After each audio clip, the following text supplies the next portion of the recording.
Hebrews, Hebrews. This is Prophets of Awakening. This is our Women's Advanced Bible Study night on the 2nd of February, 2023. So we'll be reading out of the book of Joshua, chapter 88. We're going to go into that and uncover it. I'm asking everybody to go to our YouTube channel or the Prophets of Awakening. Check out our videos. It's a lot of information given. The videos will connect dots for you, lead you into the truth of the Holy Scriptures. And if you like what you are receiving, I'm asking you to like, share, and subscribe to the channel. It would be greatly appreciated. This is the non-Messianic channel. We deal with the Tanakh and the Torah. Tanakh is the Old Testament, so-called Book of Remembrance, and the Torah is the first 5 books of the Old Testament that was given to Moses on Mount Sinai. Okay, so shalom and welcome to Prophets of Awakening, and welcome to our Women's Advanced Bible Study. We're going to do our normal, which is a moment of silence. We're going to do a prayer, Psalms, some women's help. Then we do some current events, need to know information. Then we're going to some questions and dialogue, Q&A. Okay. Now, this moment of silence is for the Lord of hosts and all that he's doing to bring about our prophesied deliverance in these last days. Oh Lord, we come praising thee and worshiping thee for thy might and thy power and thy great understanding. Oh Lord, the end times that you have foretold until our forefathers are upon us. Oh Lord, give us strength and wisdom to endure all that thou hast foretold. Give us, oh Lord, knowledge to rightly divide thy word that is delivered in righteousness and in truth. Oh Lord, we need you so very much in these latter days. And we will tarry and depend upon you, oh Lord, because there is none else besides you. You are our Redeemer and our Deliverer. Peace be unto you. Okay? So we're going to read a psalm. Somebody going to read a psalm? Yes, shalom. Okay. Psalms 139. Okay. Oh, give thanks to the Lord, for he is good, for his mercy endures forever. Oh, give thanks to the God of gods, for his mercy endures forever. Oh, give thanks to the Lord of lords, for his mercy endures forever. To him who alone does great wonders, for his mercy endures forever. To him who by wisdom made the heavens, for his mercy endures forever. To him who laid out the earth above the waters, for his mercy endures forever. To him whom made great lights, for his mercy endures forever. The sun to rule by day, for his mercy endures forever. The moon and the stars to rule by night, for his mercy endures forever. To him who struck Egypt in the wars, their firstborn, for his mercy endures forever, and brought out Israel from among them, for his mercy endures forever. With a strong hand and with an outstretched arm, for his mercies endure forever. To him who divided the Red Sea in two, for his mercy endures forever, and made Israel a path through the midst of it, for his mercy endures forever, but overthrew Pharaoh and his army in the Red Sea, for his mercy endures forever. To him who led his people through the wilderness, for his mercy endures forever. To him who struck down great kings, for his mercies endure forever, and swallowed famous kings, for his mercy endures forever. Sihon, king of the Ammonites, for his mercy endures forever, and Og, king of Bashan, for his mercies endure forever, and gave their land as a heritage, for his mercy endure forever. a heritage to Israel, his servant, for his mercies endure forever, who remembered us in our lowly state, for his mercy endures forever, and rescued us from our enemies, for his mercy endures forever, who give food to all flesh, for his mercy endures forever. Oh, give thanks to the Lord of heaven, for his mercy endures forever. Okay. What you get out of that? I got what I got out of this is that God's love is so great and so powerful that what he takes care of his people, that he can go through you can go through a whole lot and he will always be there for you and he will take care of you no matter what. Okay. Yeah. Yeah. So yeah, it says it seems like from reading it, it seems like it kind of go through all the different stories that happen in Scripture. Yes, sir. Yes. Um, From the beginning to Israel coming out of the wilderness going into Canaan. okay. Yeah. So with that being said, we're gonna go to our women's health moment. Yes, shalom, everyone. Kind of deal with me. I'm getting over a little head cold here. Um, I am going to talk about the health benefits of cucumbers.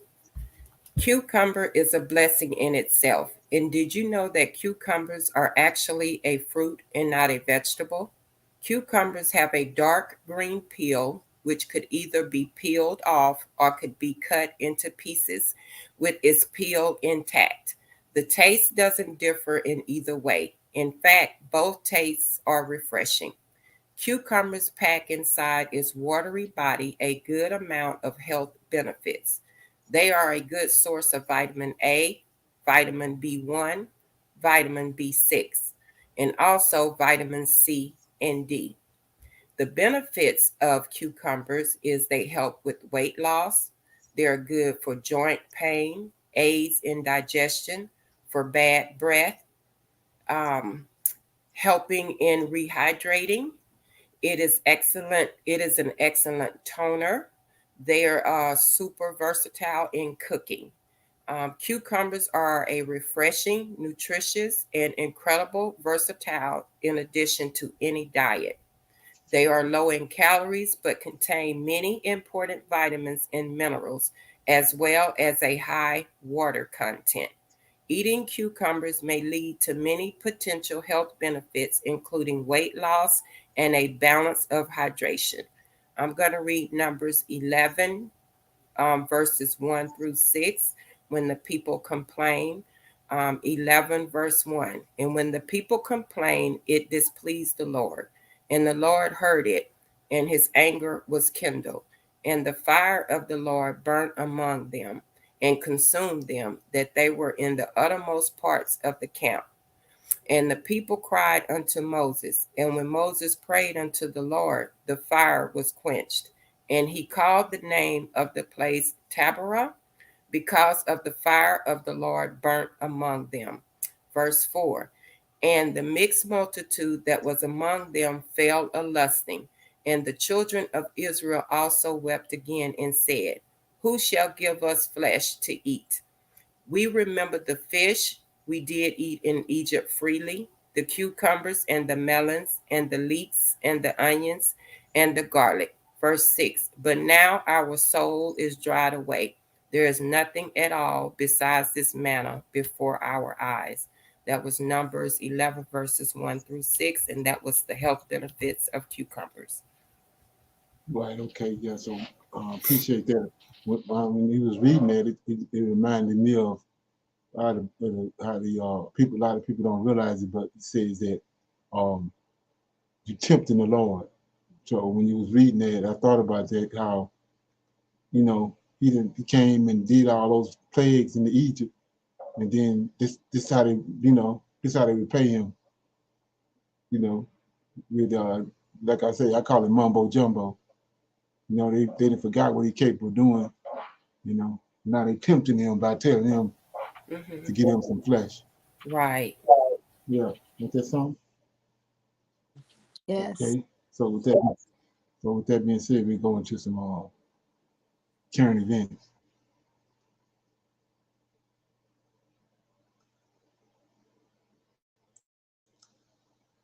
Briefly into the Horn of Africa, where we are in the twilight aftermath. I don't know exactly what to call it. Maybe I'll ask my guest this exact question of the war in northern Ethiopia, primarily there, but certainly the TPLF tried to take it other places. We are very honored to be joined as we continue the show by Ilyas Samari, who is a contributing editor and host, the Horn of Africa TV, and also a veteran political activist in the Eritrean struggle for liberation. Ilyas, thank you so much for being with us. Thank you for having me, Eugene and Rania. Happy to be on the Freedom Side Live with you. Great show. Well, we are really, really happy to have you here. And maybe speaking to my intro here, my first question is, you know, in some ways, of course, the way it's being presented in the mainstream media is like, okay, everything's over, nothing to see here, everything in Ethiopia happened. And obviously, like the most intense phase of conflict has ended.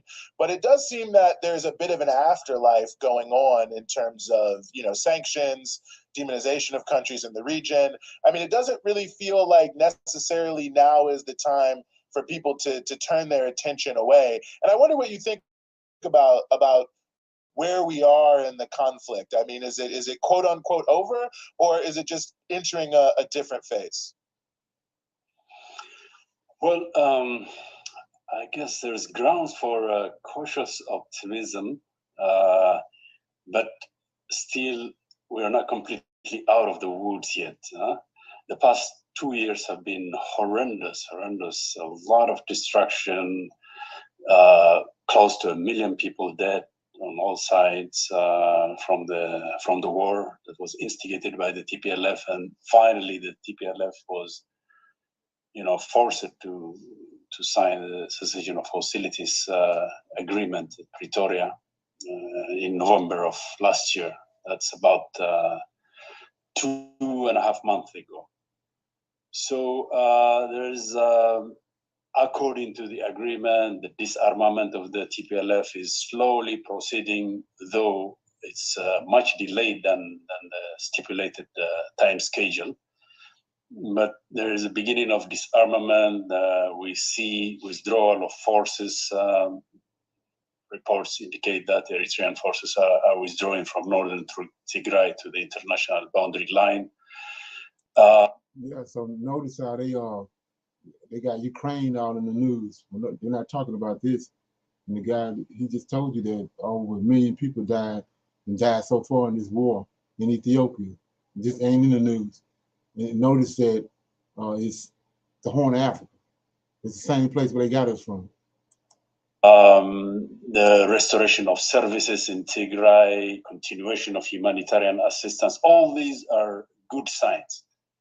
But knowing the TPLF over 47 years of its existence, there's a lot of grounds for, shall we say, pessimism of the intellect, to quote Antonio Gramsci by way of Edward Said. There's a lot of grounds for pessimism of intellect, but we have to be optimists by the will. We need peace in the region. The Horn of Africa region has been ravaged by vicious conflicts, wars, interstate, intrastate, civil wars, ethnic conflicts for over 7, if not 8 decades. So this region of Africa, the Horn of Africa region, is in dire need of peace. And that peace, which was starting to blossom right in 2018 when the TPLF regime collapsed after massive protests and uprising in Ethiopia. Yeah, have anybody heard anything about that? What was going on in Ethiopia? That's my first time hearing about it. No, yeah, I haven't.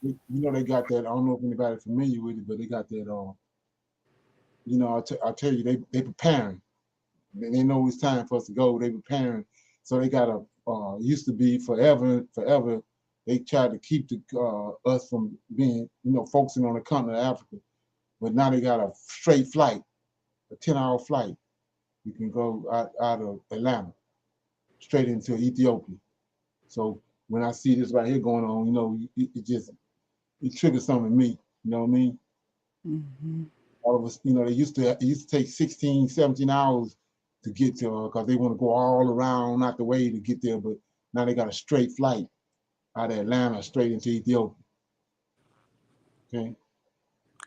When he says the Horn of Africa, I always hear that, but is there significance to that name or the characterization of that? Yeah, that's the right there where they brought us from. That's where all the gold and all that. That's where all the wealth of Africa is at. That's where we was at. They came Okay. there. Where Ghana and that whole region right off from there, Nigeria, all that stuff. That's the Horn of Africa.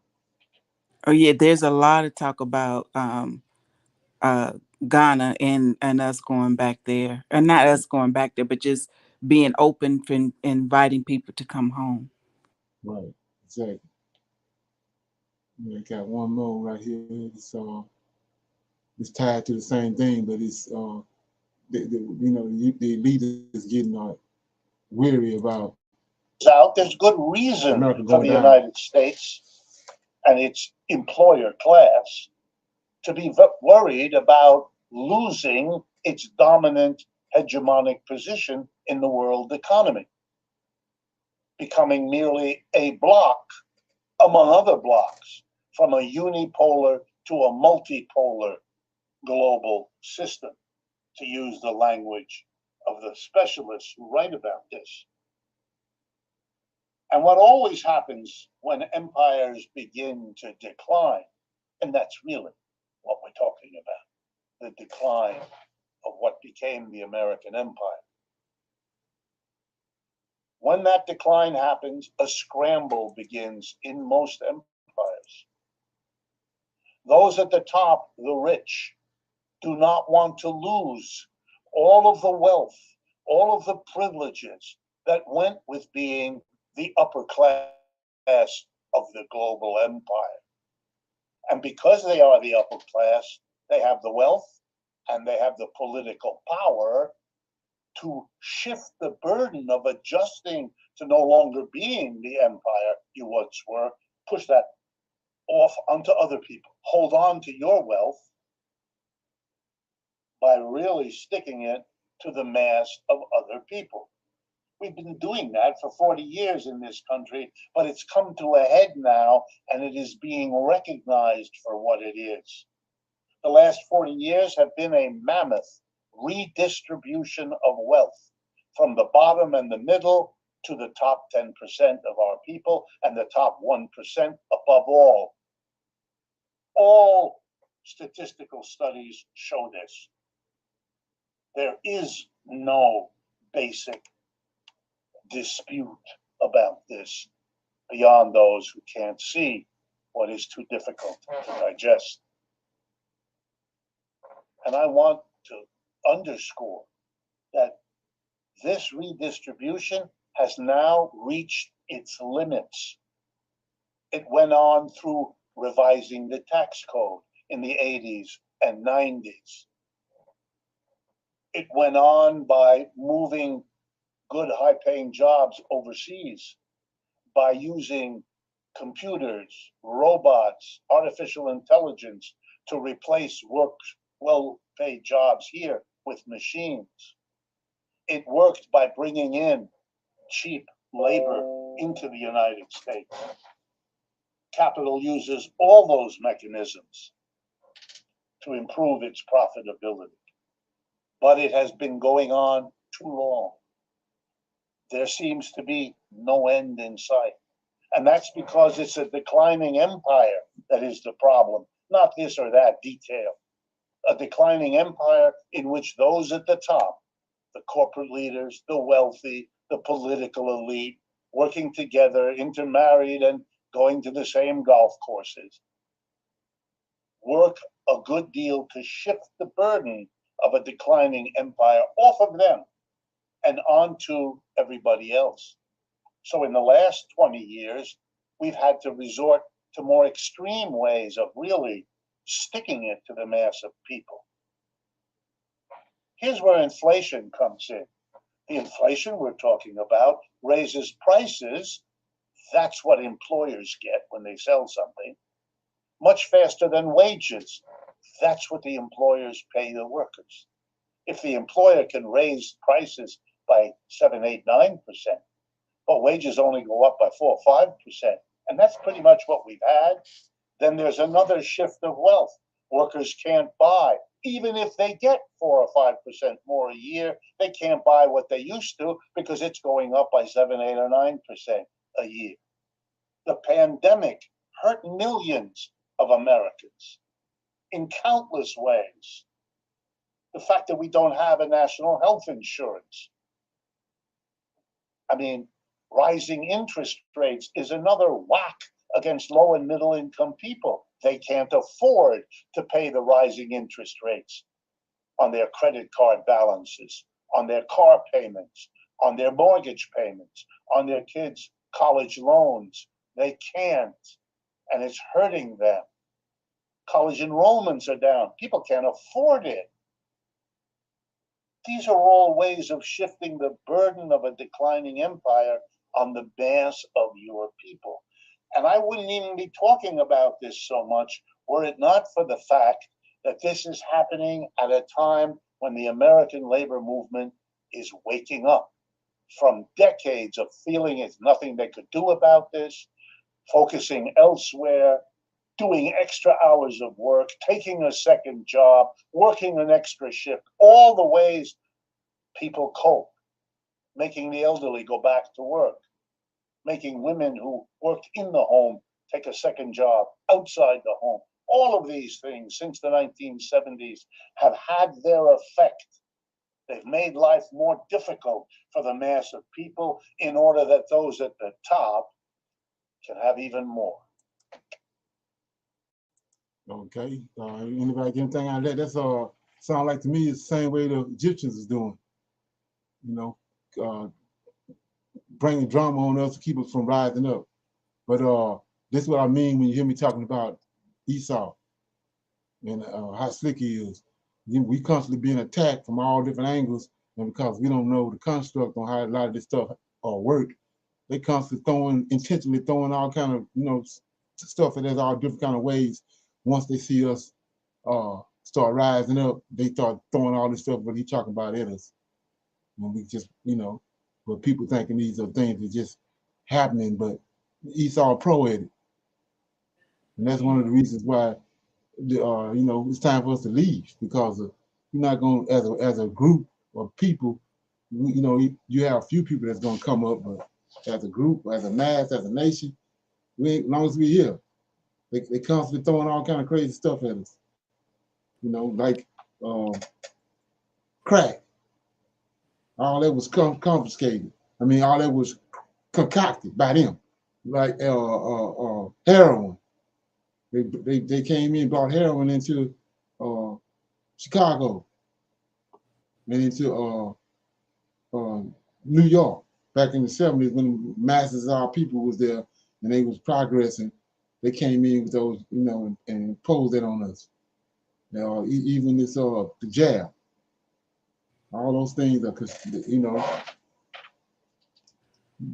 conceived in Esau's mind, and then he bring it to the population, especially us as African Americans, Israelites. And it's time for us to you just gotta leave. When they get an opportunity to present itself, it's time to go, because it ain't gonna happen over here. Okay, any comments on that? Anybody got any comments on it? I thought about something you said a couple of weeks ago about I think something that came up with reparations. You had mentioned the idea that if America defaults on its debts and we collapse, that the people are going to buy us out is China. So Right. a couple of days ago, and even today, I saw something on the news I thought I'd never see, and it was I don't know who the lady was, but it was this Chinese lady. she's of some importance. But it was on the news, and I was seeing it on social media where she was speaking in Chinese or a language like that, talking about what had happened to the young man that got beaten by the five cops. And Right, she was saying that the world is watching how America and its hypocrisy uh, goes around the world being the authority on how other people should govern, and look how they treat their citizens. I just thought that that was interesting that somebody from her country, she wasn't speaking as an individual person, she was right, speaking on behalf of her country. I don't know if anybody else saw that, but I saw a lot of people talking about that, about how right, the world is now, talking openly about how America is, right, two-faced in terms of what. right, exactly. And like I said, that's really out the norm, because if you look back, the Chinese, the Oriental never had nothing to say when it pertained to us. Right, They always distanced themselves from us. And now all of a sudden you see them speaking up and coming up talking about it. It's like I had did that video where, like, I think it's 180 some different Oriental groups all came together as one, and they sent a proposal to the White House to Biden about reparation for blacks. right. That was amazing. I heard about that too. Right, ain't that something? Yeah. So anybody else got anything on that?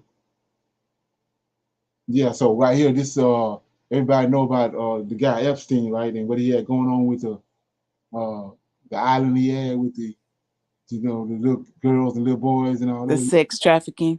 Yeah, right.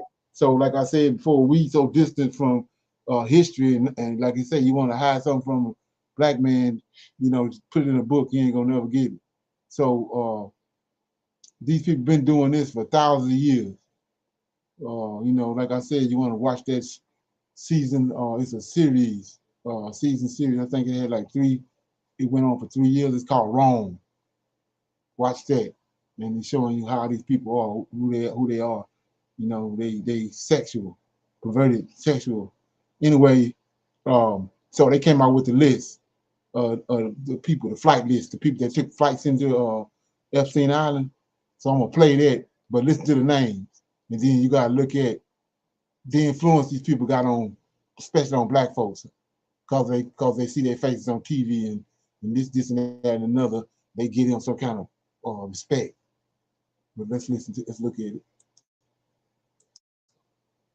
All right, these are the people that were on Epstein Island, confirmed by multiple sources. Bill Clinton, George Mitchell, Alex Baldwin, Ralph Fiennes, George Hamilton, Dustin Hoffman, Kevin Spacey, Liz Hurley, Laura Hutton, Janice Dixon, Naomi Campbell, Christy Turlington, Henry Kissinger, which may be one of the most evil men on the world. He is. Yeah. Joan Rivers, Courtney Love, Mick Jagger, Courtney Guest, Phil Collins, Simon LeBon, Charlie Rose of PBS, Richard Branson, Candace Bushel, Tom Ford, Vera Wang, Nadia Byerlin, Co Stark, and here's some more.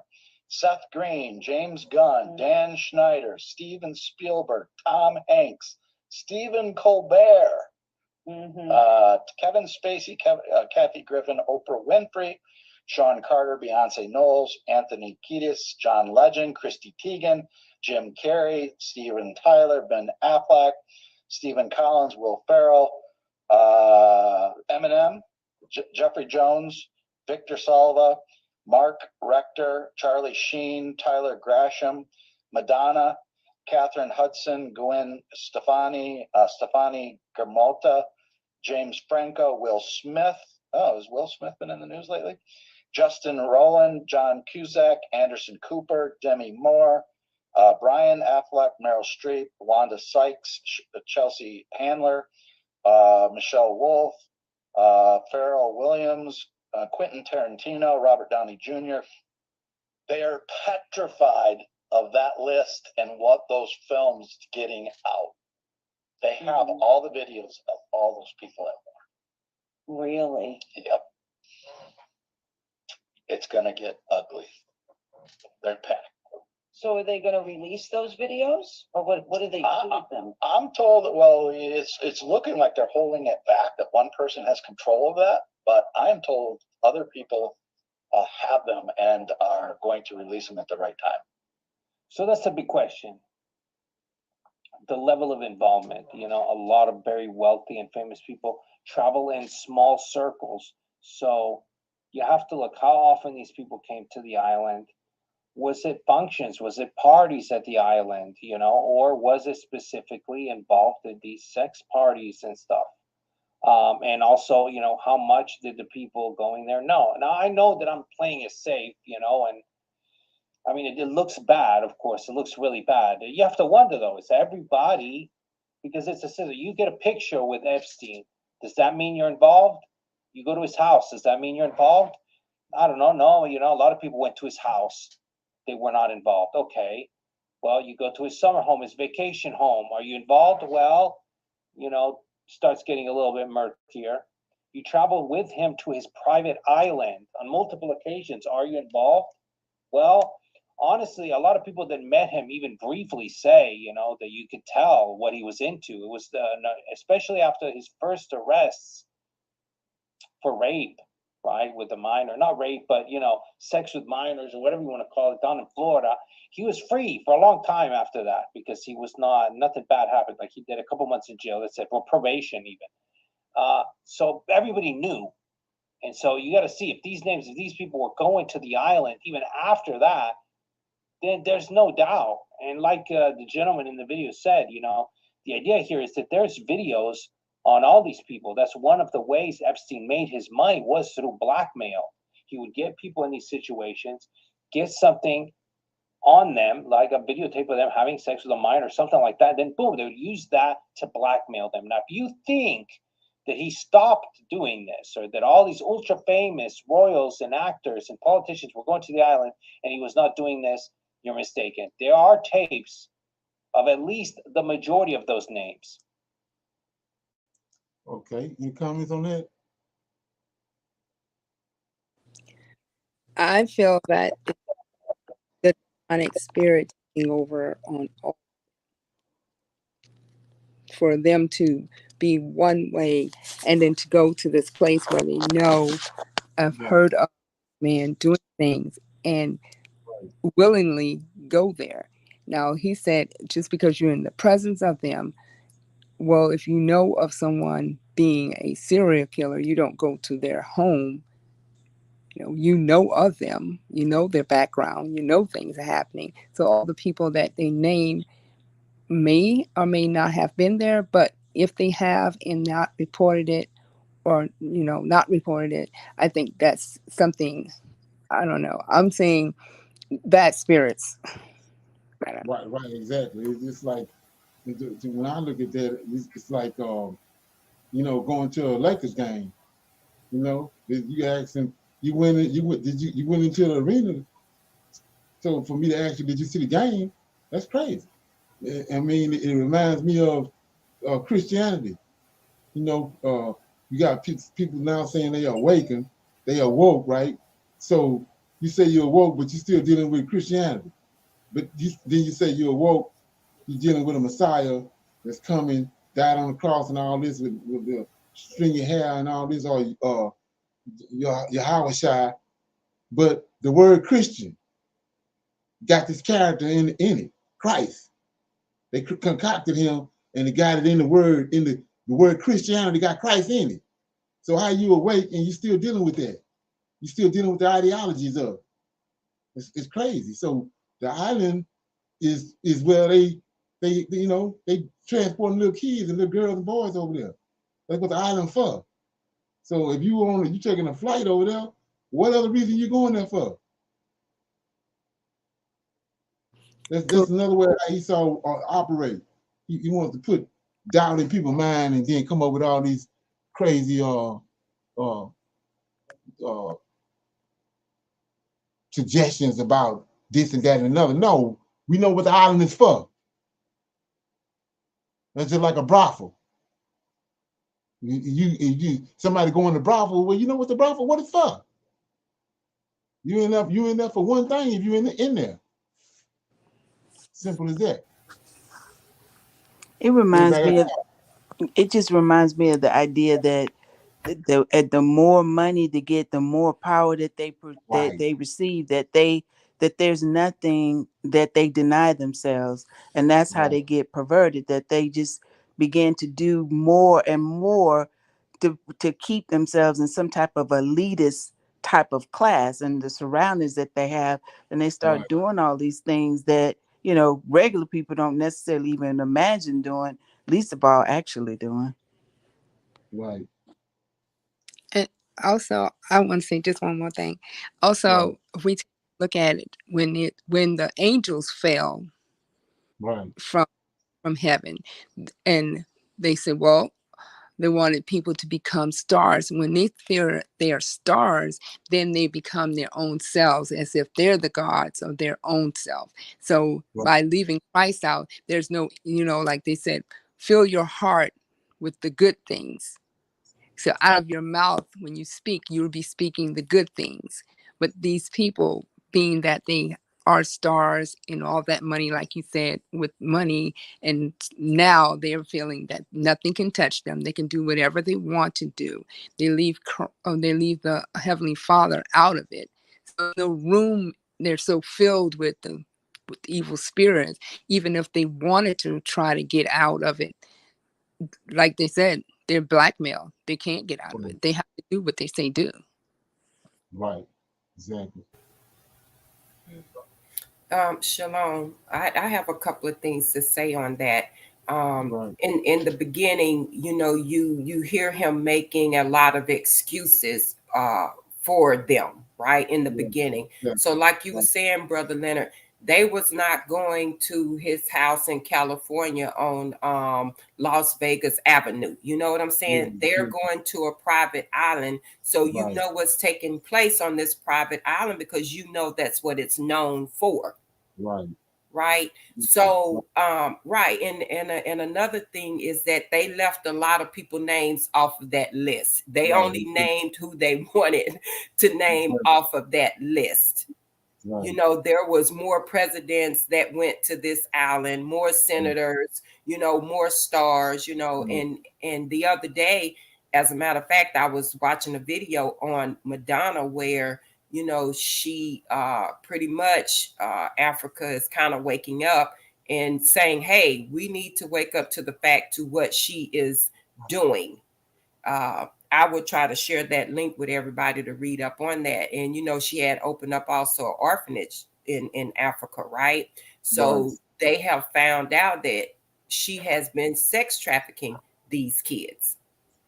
So Right. it's nothing new between what her and what's her name, Angelina Jolie, that Right. all them are doing with these kids that they're going over to Africa to adopt. Right. Exactly. And it goes back to, like I say, when you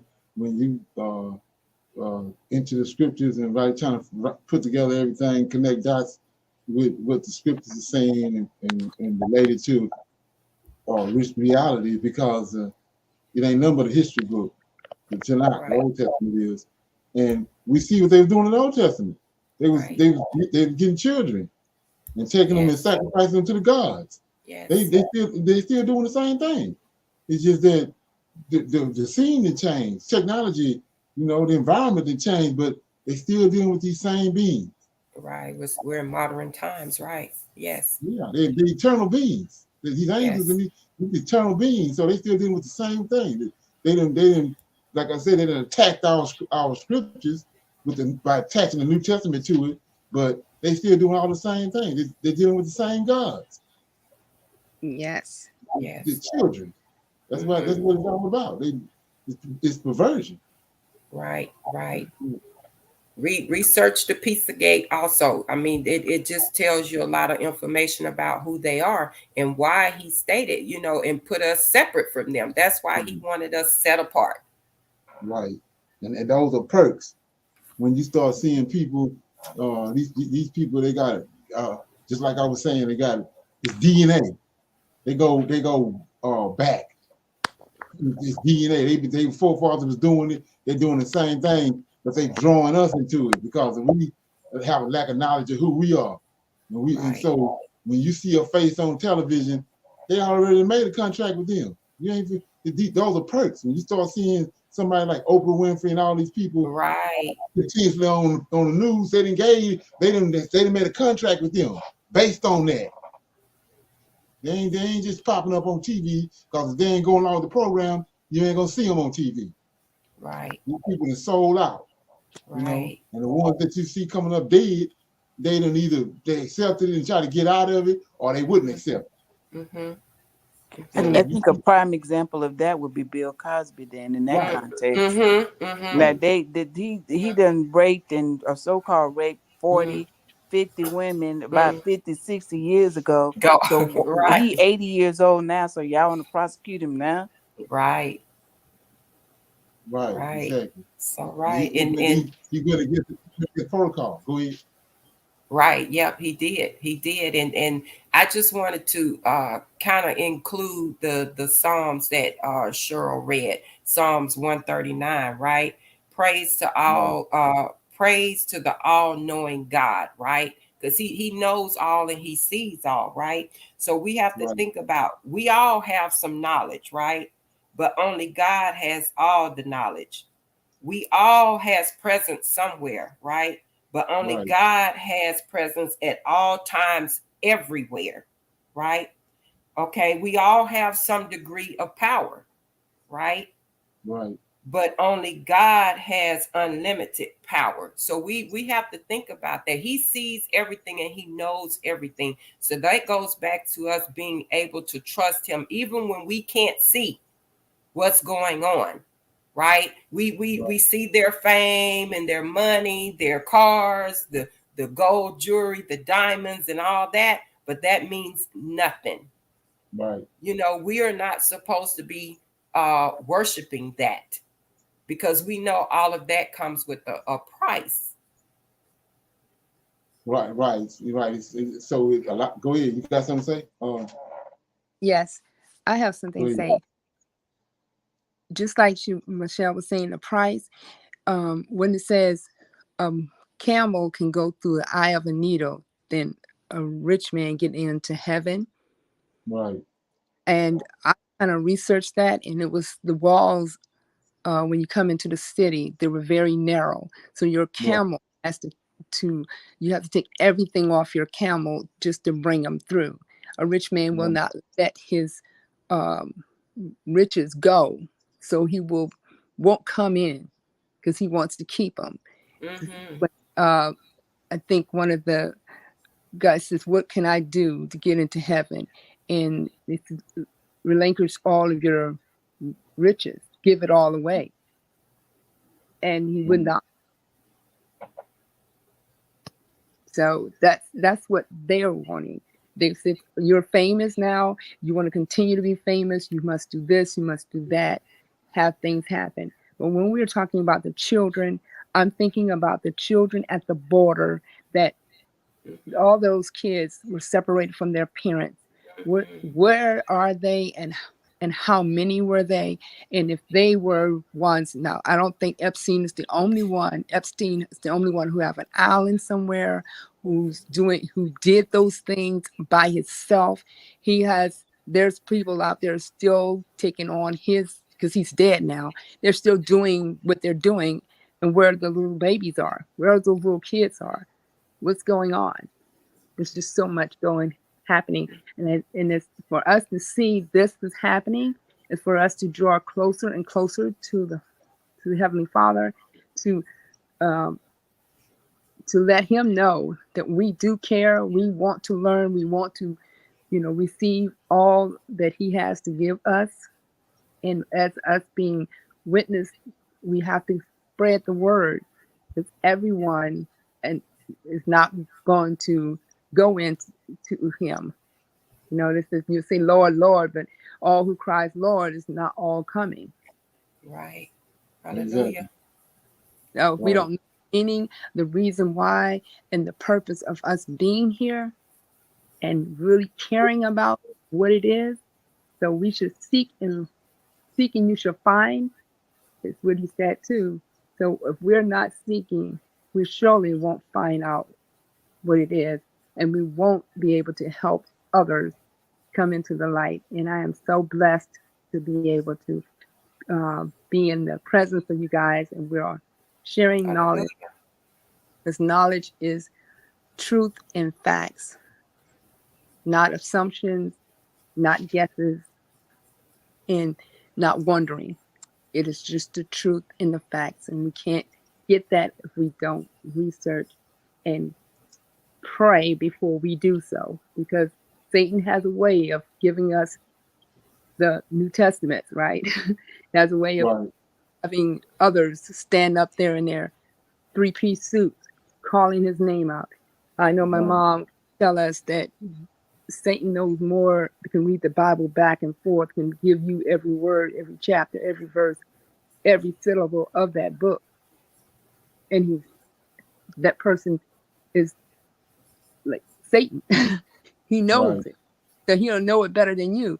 So that's for you to pray first before you do anything. Give your ear to the Lord, so you can hear him speak back to you. Okay, Right. that's thank you. Right. Yes. So that's why they say synagogue of Satan. So they, right. So with that being said, we're gonna open it up for some questions, comments, and dialogue. For anybody got anything they want to bring up, we can talk about it right here, and then we'll go into the. We start reading Joshua 88. Anybody got any questions about anything? Shalom, everyone. I do. I have a question, but I also wanted to share some need to know information, because I think this is the time where we all gather as Hebrew Israelites to share information that we have came across when it comes to our health, right? Because there's so much happening in the world, right?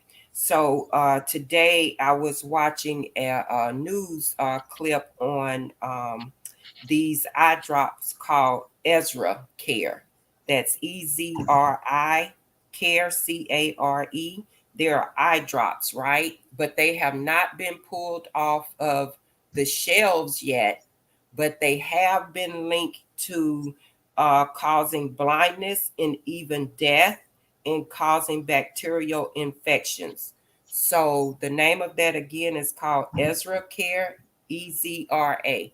A lot of us go to the store and we just, if we want eye drops or whatever, we just pick it up and we get it and we don't think about it. And like I said, so much happening out there in the world that we just need to share, information like that. So if you know anyone that has that eye dropper, if you have it, get rid of it, because the FDA has not made them pull it off the shelves yet. But like I said, it has been linked to blindness, death, and bacterial infections. Okay. Shalom. Thank you. Hmm. Yes. Okay. Anybody got And anything? Go ahead. I was just going to say one more thing that everybody can research. I don't want to talk about it a lot on the line. Um, I will put it in the chat, but look up this name that I'm going to tell you about, and it's called Othoris, right? Let me get it spelled right here for you. And I just look that up, and I'm going to tell you a little bit about what it is linked to. And it's something that we're not going to overcome, that's going to be here for a while, right? It's Orthrus, Orthrus. So look that up. It is tied to Greek mythology. So it's running rapid right now. So I don't know if you guys have heard of that or know about it, but just do some research, and I'll share that article with you guys also. What is it, illness or something? Is part of the 19. Okay.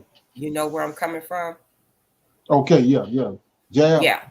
Yeah. It's part of that. It's a new one that's out, And the name that it was given, like I said, is Athoris. And, you know, I done some research on that today because it really, really just had me like, wow, right? So it said that it was defeated by Zeus, Okay. right? And the parents of that is let me see if I can find that right quick. Here I go. Okay. I saved like 3 or 4 articles on it, right? So the parents of that, which is they call it a two-headed dog, but it has different serpent heads growing out of it, right? Yeah. And the parents of that is Typhoon, Right. and I'm gonna see if I can spell the name of the mother here. It is Ekhidna. Okay.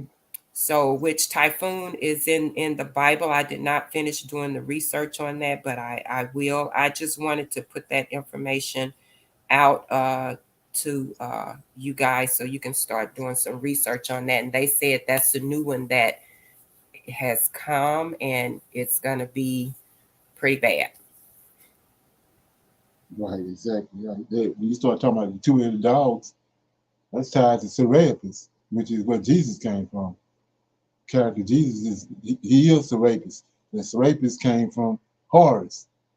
And he got those hounds, two-headed hound dog on all the pictures. He's got the two-headed hound dog on the side of him, which is tied to the underworld, which like Osiris. Osiris, the god of the underworld. And all this tied to Egyptians and Greeks, because the Greeks got it from the Egyptians. Right. Oh wow. Yeah. But And it's just amazing of the names that they give to Yeah. it. You know what I'm saying? the insult to our intellect, Right, because we don't do no research. right, So they not exactly. even talking to you. They talking to somebody else that knows about it. Right, You know, even the movies, the blockbuster right. movies, they talking to each other. Mm-hmm. If Mm-hmm. you need the research, it's going over your head. It is. It Right. is. Yes. And I found the article I was looking for. I'm just going to read a little bit of it. It said Right. Athoris was a two-headed serpent-tailed dog which guarded the fabulous red cattle of Greyon, Geryon. Right. Yep. That's what it says. So go to when you read that. Go to what we talked about. Mm-hmm. All of a sudden now they ready to build this temple over there in Jerusalem now because they got some red cattle. Mm. Huh? Yeah. Okay. Yeah. Yeah. No. Yeah. Right. Right. But they got us. We got us. They got us. We off on something else. But they know their history. They know about all this stuff. Yeah. Yeah. That's Shalom. something. Uh, I'm sorry. I want to say when you were saying all that, Michelle, I'm feeling that it's the plague coming around again, but in as diseases, because they were saying SARS is coming back, Right. and maybe that is one of the names that they the the disease or the whatever they call it, the pandemic, whatever they call that, um, Mm-hmm. whatever they're calling it, is coming back, and it's so many numbers. Remember, with so many plagues that came during the time of Pharaoh, but this is man-made plagues that they're bringing to us. All those diseases, Right. Yes. stuff. Right. That's in Deuteronomy 28. He says he's gonna bring other diseases that wasn't in Egypt upon us. That's part of the curses, which is man-made. All these diseases is they bouncing off one they already concocted and they just enhancing. But we can't really talk about that. So anyway, Mm-hmm. anybody else got anything else? Anybody got anything else they want to shine a light on? Brother Leonard, can I ask a question, um, right quick, and some comments on something? I was in a room today, and I was listening to a gentleman talk, right? and he went to Job 5:18. Okay. What did it say? And I'm getting there. Just one moment. Excuse me.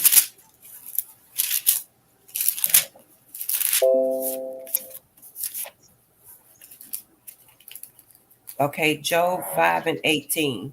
It says, behold, he put no trust in his servants and his angels, and he charged with folly, right? So he was saying, with that being said, that the Most High did not put the angels in charge of man, right? Because Right. of that verse. And I just kind of wanted you to explain that, because we know that he formed 7 angels and Right. he created other angels. So to me, with hearing that, he is not speaking of those 7 angels that was formed. Right. Right. So like I was saying before, it's you know, you gotta anything you hear me saying, you know, I don't know about anybody else, but what you hear me saying, I'm expecting you to go and research it. Don't take my word for it, because you know I've been all over the place. So I don't subscribe to the Book of Job because of, I heard you say that. Yes, sir. so if you go back, if you look at it, right, you're gonna see that. Look how he talking to the Lord of hosts. No, you don't see none of the prophets talking to the Lord of hosts like that. Every time the Lord of hosts say something, they come back with something else, like the Greeks. You know, he is, you know, Most High say this, then he say, well, what about this? What about that? You don't see that's not how it works. And so when you go to the book of Jasher, you come to find out Job is an Edomite, and Job is the one that gave the Pharaoh the idea to throw the babies in the water. Right. I remember you saying They that. kept Yes. multiplying, Hmm. and you gotta go. You gotta remember Esau was raised by Abraham too. So Job, the one gave him the suggestion how to kill the population of the Israelites. He said, throw the males in the river. Job was the one who gave that in the book of Jasher. Mm, So that's okay. you know. And so what you have to understand about that, what happened to us, Esau. If Jacob is not, it's 2 sons that Jacob, that Esau had. If Jacob ain't ruling, which we not, Jacob ain't ruling, Esau ruling. So Esau the one, Esau merged with the Romans. The Romans, which is Chechem. Chechem in Genesis chapter 10. That's the Romans, Gentiles. They merged with them and became one people. That's who Rome is. Rome is Edom, which is Esau. He's the one got hotel records. He the one concocted this God. He knew the God that we had when we called on him. He's gonna come and deliver us. So he gave us another God. That's what the whole story about when they was born. First of all, he wasn't even supposed to be there, just like Cain. Cain wasn't. Cain is a serpent's son. So guess what? The birthright, the firstborn get everything. So they struggling in their womb because he trying to come out first. And he came out first, but Jacob grabbed over his heel. So understanding of that is at the very end where we at now, Esau gonna be ruling, but Jacob is soon to follow him. He got his heel, and so he's the culprit behind all this stuff that's going on with us. Like when you go back to the transatlantic slave trade, he the one owned all the ships. You go to the NAACP, he concocted the NAACP. Go to Hollywood, all these what we talk about this child pedophilia ring. He the one. He the one benefiting from all that. He the one got the people doing all that. So he the culprit. And so many people don't understand that. And that's why the Most High says, the Lord of hosts says, at the end, it's not going to be one remaining, the Esau. He tells us that it's going to be a remnant of the Gentiles, But he said there ain't gonna be no remnant left from Esau because of the very thing I'm telling you now. He's the one behind all the atrocities that happened to us. He's the one orchestrating.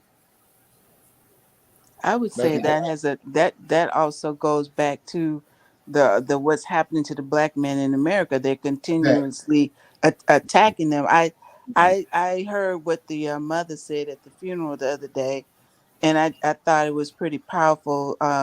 It's like, people say now, I understand the assignment, and she was saying that Mm-hmm. her son um, knew the assignment, and that basically my interpretation is that was that whether he knew it or not, he was Mm-hmm. part of this sacrifice that has to be made Come on, as sister. this stuff is being coming to pass of what is to come. And some of us, these men, these that are being killed, are a part of that sacrifice. And she said that like that. I think it just kind of touched a lot of people in a lot of ways, and I was one of them. Mm-hmm. Right, right. Okay, yeah. So yeah, that's like I was saying. Uh, in 2023, that's basic. That's like I say, Bible Hebrew 101, Bible 101. You have to know these things. You can't get into the scriptures and write about the scriptures not understanding Esau role in all this. And like I said, understanding why Rebecca had trouble with her stomach and why Eve, what happened with Cain. They wasn't supposed to be there. Just like Esau wasn't supposed to be there. That's why they're having trouble. And notice at every crossroad in the scriptures, the twins born.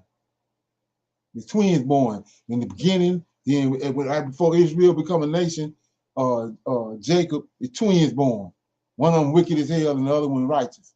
Even Judah. Judah had twins. There was twins born. Judah. Well, when Judah had, let me see how it goes. Let me look at it. I don't want to talk about something and don't go to the scriptures. Go to Genesis. Let me get it.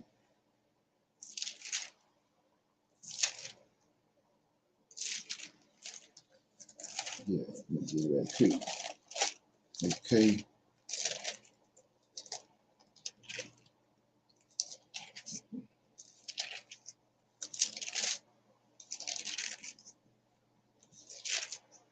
Been a minute since I dealt with these.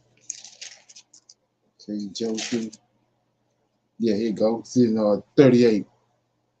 Genesis 38 says Tamar. When Judah went into Tamar played the harlot. And it says 38 and 13. And it was told Tamar, saying, Behold, thy father-in-law goeth up to Timnah to shear his sheep. And she put her widow's or garment off or from her and covered her with a veil and wrapped herself and sat in the open place, which is by the way of Timnah. And she saw that Shelah was grown, and he was not given unto her for a wife. So that's Judah had three sons, and the first one married Tamar. He died without having a seed. So his brother had to go into try to get a seed. He pulled out, and the Lord of the host killed him, both of them. And then she had one brother left, Sheila, and he told Tamar, go to your house and wait till you get older so he can marry him. But he got older, and Judah didn't give him to her. So she went and played the harlot. Verse 15. And when Judah saw her, he thought it to be a harlot because she had covered her face and turned unto her by the way and said, Go to, I pray thee, let me come in unto thee. For he knew not that she was his daughter-in-law. And he said, what wilt thou give me that thou mayest come in unto me? And he said, I will send thee a kid from the flock. And she said, wilt thou give me a pledge till thou send it? And he said, what pledge shall I give thee? And she said, by signet and thy bracelet and thy staff that is in thy hand. And he gave it to her and came in unto her, and she conceived by him.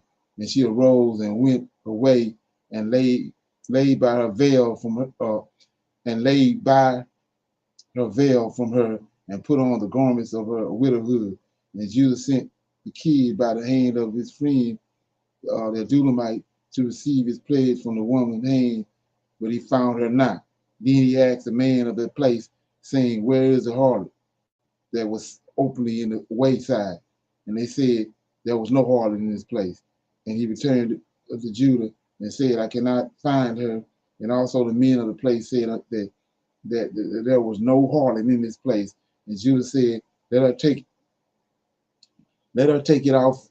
Let her take it to her. It's crazy. Lest we be ashamed before I send this kid, and thou hast not found her. And it came to pass about 3 months after that it was told Judah, saying, Tamar, thy daughter-in-law, hath played the harlot, and also, behold, she is with child by whoredom. And Judah said, bring her forth and let her be burnt. And when she was brought forth, she sent to her father-in-law, saying, by the man who these are, am I with child? And she said, discern, I pray thee, who these are, and the signet, and the bracelet, and the staff. And Judah acknowledged them and said, she hath been more righteous than I, because that I gave her not to Shelah my son, and he knew her again no more. And then 27, it came to pass in the time of her travail that behold, twins were in her womb. And it came to pass when she travailed that one put forth. See, same thing happened with Jacob and Esau. Say that one put forth his hand, and the midwife took the bound upon his hand and the scarlet thread, saying, this came out first. So he stuck his hand out. These babies now, he stuck his hand out. They fighting for the firstborn. So she put a red band on his hand, but look what happened. So it says, the midwife took the bound upon his hand, the scarlet thread, saying, this came out first. And it came to pass as he drew back his hand that behold, his brother came out. So she done wrapped him, labeled him because he stuck his hand out, and then she tied his hand with a red band to acknowledge he was the firstborn, but he can't, the other baby, his hand went back in, and the other baby came out. See, and it came to pass as he drew back his hand that behold, his brother came out. And she said, how hast thou broken forth? This breach is upon thee. Therefore his name was called Perez. So see what I'm saying? So the same thing going on with that happened with Esau and Jacob. They in the womb wrestling. So when you write and divide that, same thing happened Cain and Abel. Because Cain didn't come from Adam. He up and up fighting for the right to be the firstborn. And so, like I was saying, you go back and you understand every time in our history, when it's something serious getting ready to happen, or the Most High getting ready to bring forth something, twins born. Even let me read this. I didn't want to get sidebarred on this, but I'm gonna go and deal with it. So chapter 10, Genesis. Let me get my other Bible. And like I said, a lot of people looking over this, but let's look at it. Genesis chapter 10 says, let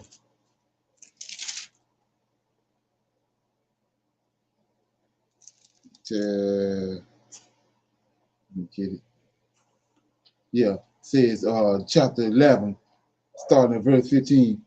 And Shelah lived just right after the flood.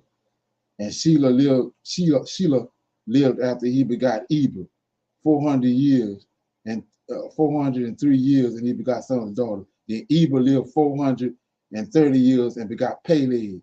And after Eber lived, after he had begot Peleg 430 years, he begot sons and daughters. But let me go back. I missed out on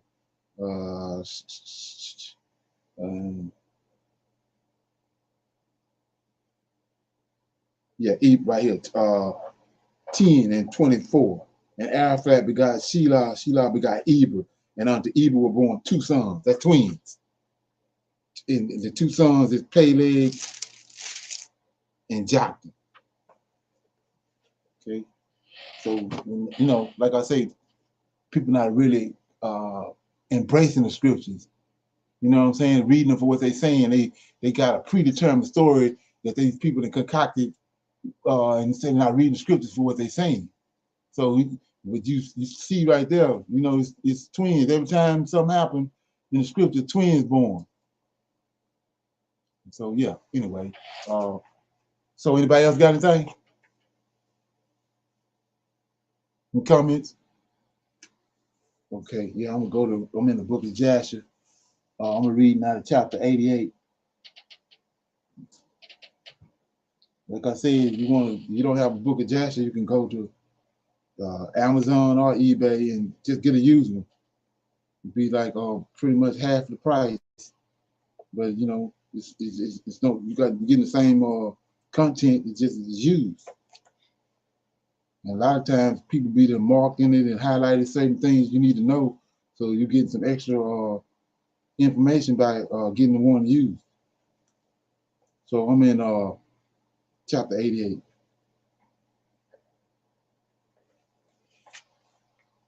And it's dealing with the times in dealing with Moses and Joshua, but it's got more information than what's in King James.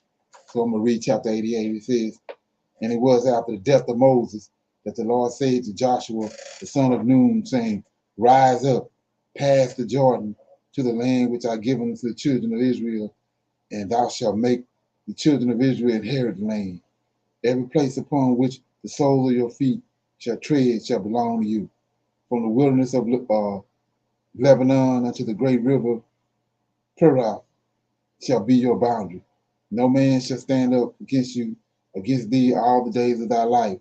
As I was with Moses, so will I be with thee. Only be strong of good courage to observe all the law which Moses commanded thee. Turn not from the way, either to the right or to the left, in order that thou mayest prosper in all that thou doest. And Joshua commanded the officers of Israel, saying, Pass through the camp and command the people, saying, Prepare yourselves provisions, for in 3 days, or 3 days more, you will pass the Jordan and possess the land. And the officers of the children of Israel did so, and they commanded the people, and they did all that Joshua had commanded. And Joshua sent 2 men to spy out the land of Jericho, and the men went and spied out Jericho. And at the end of 7 days, they came to Joshua in the camp and said to him, The Lord has delivered the whole land into our hands, and the inhabitants thereof are melted with fear because of us. And it came to pass after that Joshua rose up in the morning, and all Israel with him, and they journeyed from Shechem. There you go right here, the Shechem. This can be spelled CH or SHITTIM. Romans. And Joshua and all Israel with him passed the Jordan. And Joshua was 82 years old when he passed the Jordan with Israel. And the people went up from Jordan on the 10th day of the first month. And they encamped at Gilgal at the eastern corner of Jericho. And the children of Israel kept the Passover in Gilgal in the plains of Jericho on the 14th day of the month, as it were in the law of Moses. And manna ceased at that time on the morrow of the Passover, and there was no more manna for the children of Israel, and they ate of the produce of the land of Canaan. So let's look at that right quick. So we see right here, this manna is what he was giving them, bread from heaven, right? So let's look at this and look at 400-year prophecy, right? It says, and the manna ceased at that time on tomorrow of the Passover, after there was says that there was no more manna for the children of Israel, and they ate the produce of the land of Canaan. So it's a time appointed. He's gonna cut the manna off. So as soon as they crossed the Jordan and came into the land of Israel, he cut the manna off.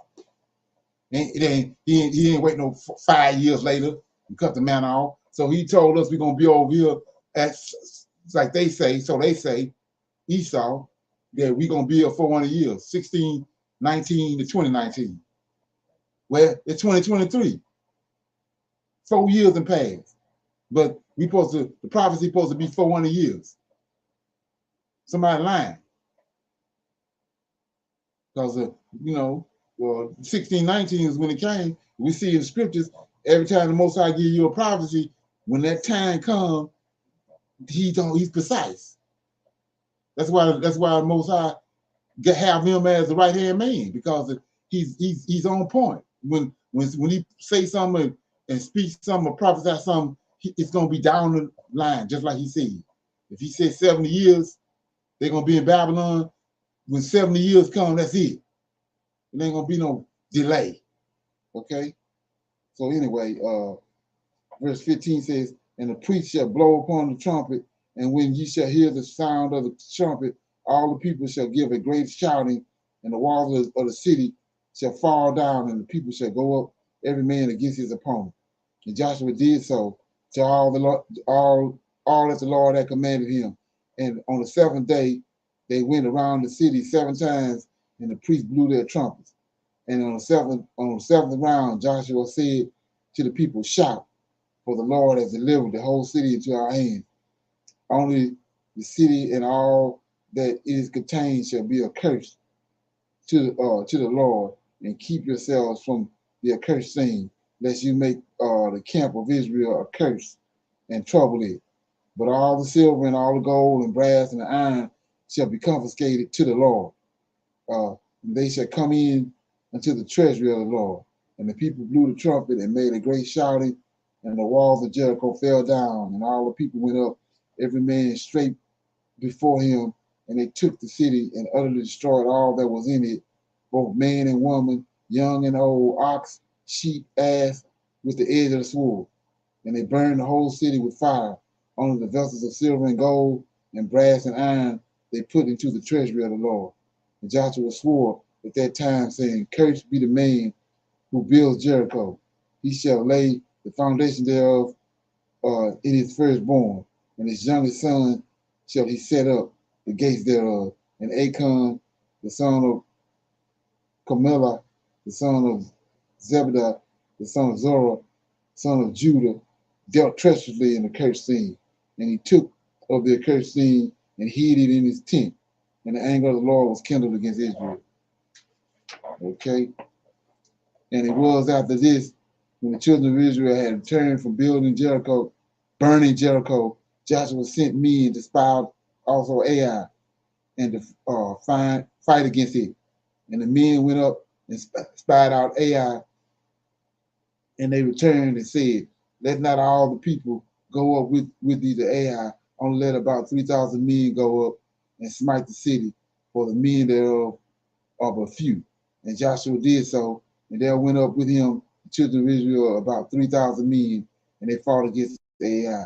And the battle was severe against Israel. And the men of Ai smote 36 men of Israel, and the children of Israel fled from before the men of Ai. And when Joshua saw this thing, he tore his garment and fell upon his face to the ground before the Lord. He with the elders of Israel, and they put dust upon their heads.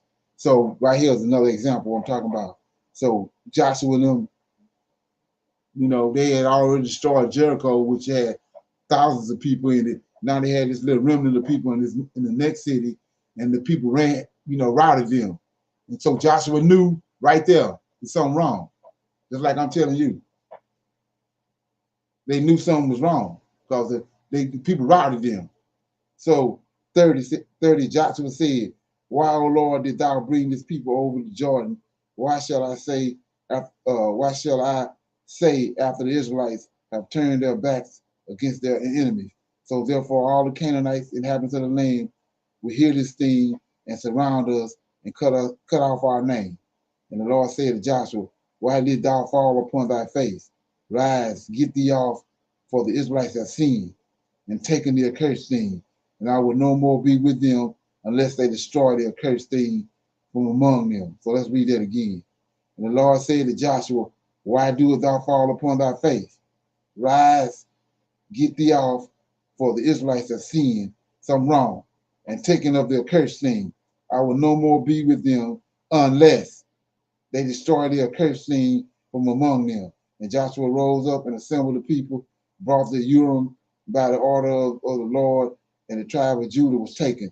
And Achan, the son of Carmela was taken. And Joshua said to Achan, tell me, my son, what hast thou done? And Achan said, I saw among the spoils a goodly garment of Shinar, and 200 shekels of silver, and a wedge of gold of 50 shekels of weight. I coveted them, and I took them, and behold, they are hid in the earth in the midst of my tent. And Joshua sent men who went and took them from the tent of Achan, and they brought them to Joshua.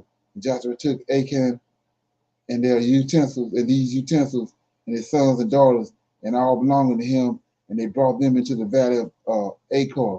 And Joshua burned them there with fire, and all the Israelites stoned Achan with stones, and they raised over him a heap of stones.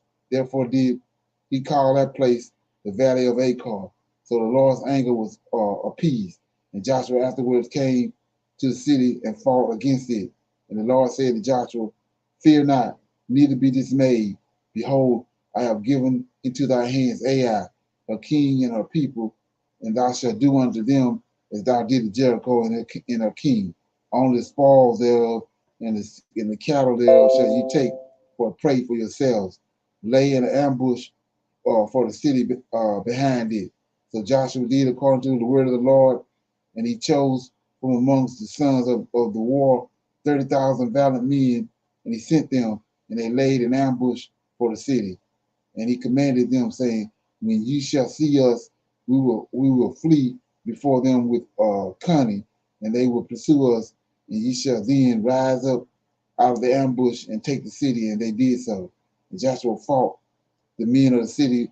Uh, Joshua fought the men of the city,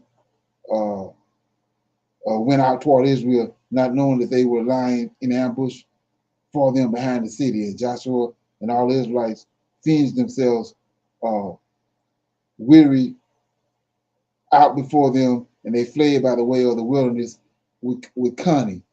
And the men of Ai gathered all the people who were in the city to pursue the Israelites. And they went out, and they were drawn away from the city.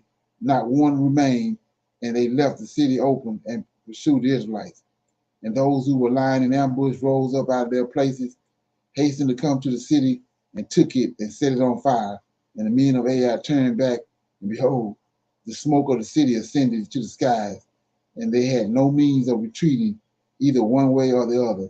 And all the men of Ai were in the midst of Israel, some on one side and some on that side, and they smote them, so that not one of them remained. And the children of Israel took Mishlah, king of Ai, alive, and they brought him to Joshua, and Joshua hanged him on a tree, and he died.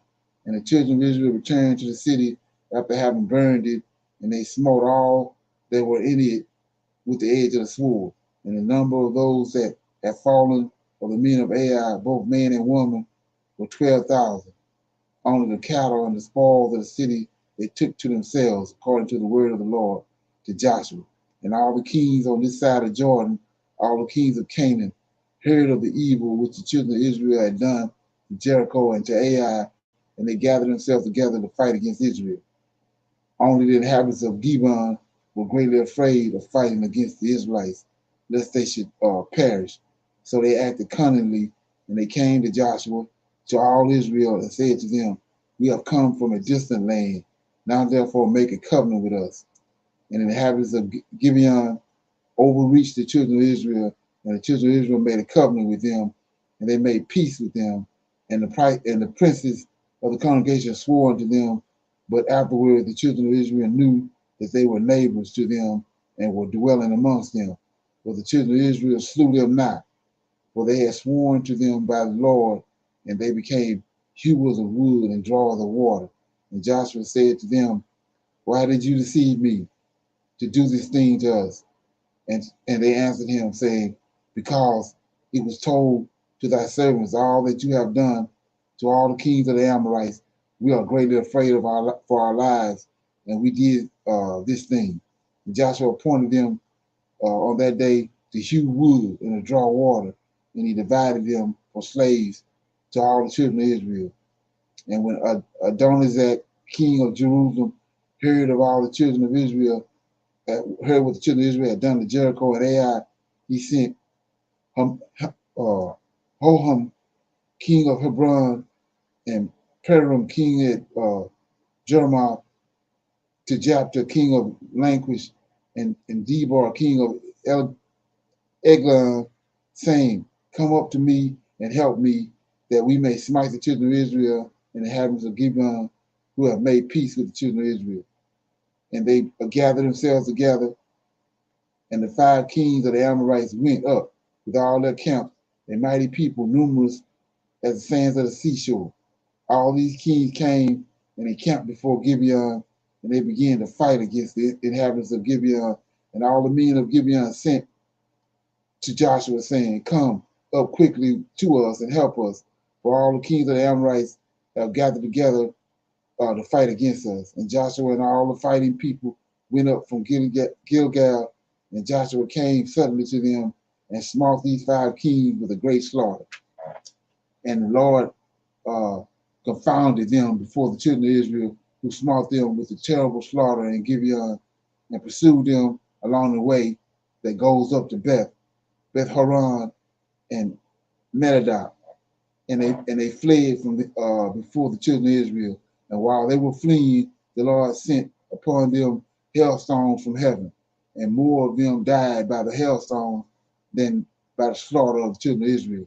And the children of Israel pursued them, and they still smote them in the road, going on and smiting them. And when they were smiting, the day was declining toward evening. And Joshua said in the sight of all the people, son, stand thou still upon Gibeon, and thou moon in the valley of Eglon, until the nation shall have revenged itself upon his enemies. And the Lord hearkened to the voice of Joshua, and the sun stood still in the midst of the heavens, and it stood still 6 and 30 moments, and 6 and 30 moments. And the moon also stood still and hastened not to go down a whole day. And there was no day like that before it or after it, that the Lord hearkened to the voice of a man, for the Lord fought for Israel. So that was Joshua chapter 88. It's got a lot of information in there. Anybody got any comments on it? What they heard, what was read? Well, to me, I'm sorry, it's Cheryl. After they've been coming out of the wilderness for 40 years, correct? Mm-hmm. Yeah. There, and then one, they some still wanted to worship or keep gold and silver. Right. They still wanted, even when he complained about the manna, some Right. still in their hearts of gold and silver, because he said to get rid of all of it. And then when he found out why they were able to take over on him, it's because someone again done wrong. Right. And he was able, when that was found out, then they were able to be saved again. Right. Right. And that's like time here, when we're trying to do right, someone in the camp is still want to do wrong. Right, exactly. Right. And notice how he punished all the whole nation because of one man. Yes. Is that something? The good will suffer with the bad. Right. And that same thing happened when Israel was kicked out of the land for good, like I was saying in 143 BC. When he kicked all them out, all of them wasn't wicked. He kicked the righteous out along with the unrighteous. That's why he's saying, when you go to Isaiah 53, that's what he's talking about. You got righteous folks, but it was the time that came, the appointed time that came, he was through with Israel. So, but all of them weren't wicked, it was righteous too, but they all had to go. He scattered them. And that's another thing a lot of people don't understand about that. Yeah. Anybody else got any comments on what I read?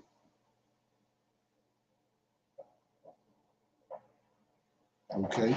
So we're gonna close out right here. It's we had an hour and 30 minutes. Okay. Yeah, so I want to say shalom to everybody. We're gonna be on the clubhouse tomorrow at 8 o'clock. Sometime during the day tomorrow, we'll send the link out. So with that being said, I want to say shalom, shalom, and another shalom. I'll see everybody tomorrow. The clubhouse. Shalom. Okay.